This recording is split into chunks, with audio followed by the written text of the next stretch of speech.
شہر کے اندر بہت سی سیاسی جماعتوں کے دفاتر قائم ہیں، ان کی تنظیمیں کام کر رہی ہیں ضلعی سطح پہ، وارڈز کی سطح پہ.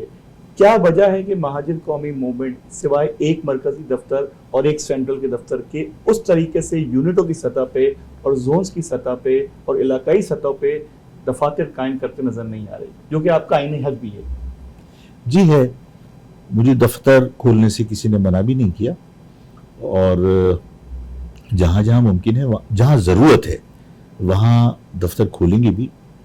لیکن جہاں دفتر ہے اور کام چل رہا ہے تو ہر گلی میں دفتر کھولنا ضروری نہیں ہوتا.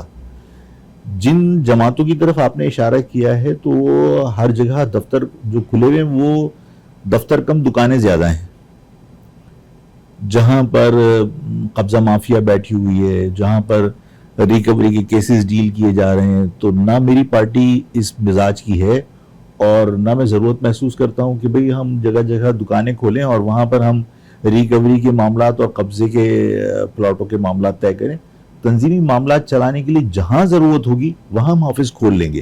لیکن اگر ڈسٹرکٹ سینٹرل میں ہمارے پاس ایک آفس ہے اور وہاں سے ہمارے معاملات چل رہے ہیں، نازمات کے لوگ وہاں آ رہے ہیں، فیڈرل بیری کے لوگ آ رہے ہیں، نارتھ کراچی کے لوگ آ رہے ہیں، اور دیکھیے آفیسز کا مقصد یہ ہوتا ہے کہ پارٹی کی لیڈرشپ جو اسائن کر رہی ہے وہ اسائنمنٹ وہاں سے لیں، چلے جائیں، اسائنمنٹ مکمل کر کے آ کے رپورٹ دے دیں.